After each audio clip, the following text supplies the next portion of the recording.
Welcome back to my series covering the Constitution of the Freedom Founders of the United States of America, better known as the Freedom Constitution. In this video, we'll be covering Article 4, Sections 1, 2, 3, and 4. The Freedom Constitution is a collection of policies and talking points created by the Freedom Founders, which will ensure the longevity and success of the United States government, as well as ensure greater freedom, less oppression, and greater privacy and prosperity for both citizens and non-citizens of the United States. Article 4, Section 1.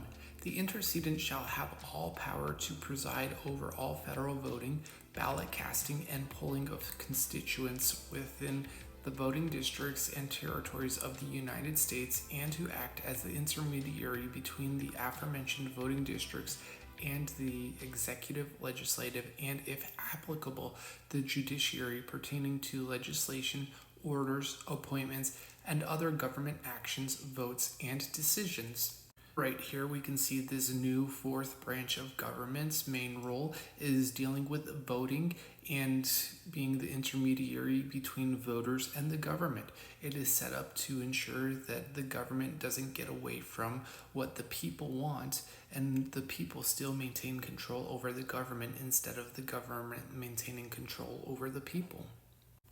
Section 2. The Intercedent will be composed of one representative for every voting district within the United States and United States territories, with a minimum of 2 representatives for every hall of the Intercedent. The representatives will conduct business in a hall of the Intercedent in each state or territory they represent, and serve for a term of 3 years, which begins 1 year prior to the election of a new president of the United States and 2 years after the election of the new president of the United States. So what we can see right here is that there will be one representative from every voting district that sits within the Intercedent, and the Intercedent is located within each state. It's not located in the national capital.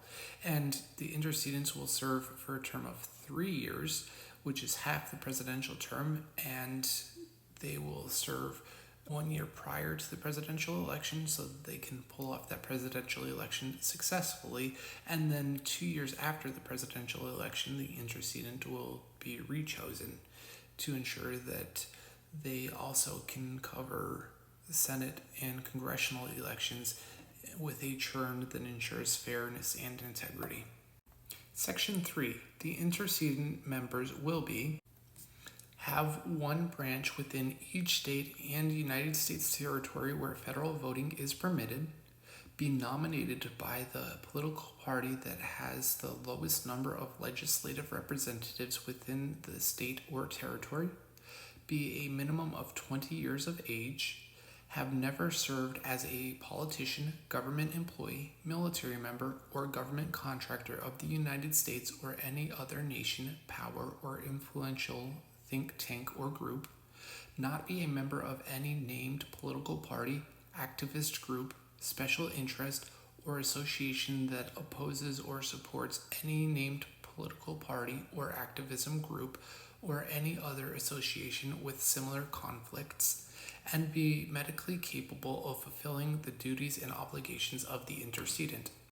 So what we see here is an attempt to ensure that every Intercedent selected does not have an affinity toward any political party, group, or organization, and that the political party that has the least number of representatives in the state legislature will choose the Intercedent to ensure this ensures that elections are performed in a manner that is attempting to be fair so that the majority party cannot influence the elections to ensure that they stay in the majority. So there is that churn back and forth of who the Intercedent is chosen by. And of course, again, the Intercedent may not be affiliated with any political party, movement, or cause related to politics or any other government or the United States government. Section 4. Each hall of the Intercedent will select one Intercedent representative to conduct business in the place where the United States Congress conducts business. So we can see that every hall of Intercedent, which is the place within each state or territory of the United States where the Intercedent conducts business, they will get together, they will convene, and they will send one of their representatives from that state to the state capital to do the work of the Intercedent. And once we get to section 5 tomorrow, we will begin to see what the actual work of the Intercedent is, how it's defined, and some of its limitations.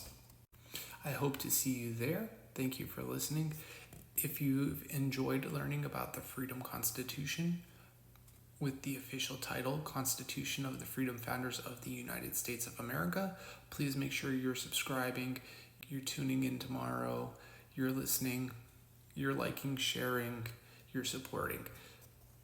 I know this has been a shorter clip today. Tomorrow, section 5 is going to be a little bit longer, and Article 4 is actually one of the larger articles within the Freedom Constitution. I think only the rights of citizens, non-citizens, and business entities is a larger article, but I'm not sure. We'll just have to wait and see. Thanks, new friend, and I hope to see you tomorrow.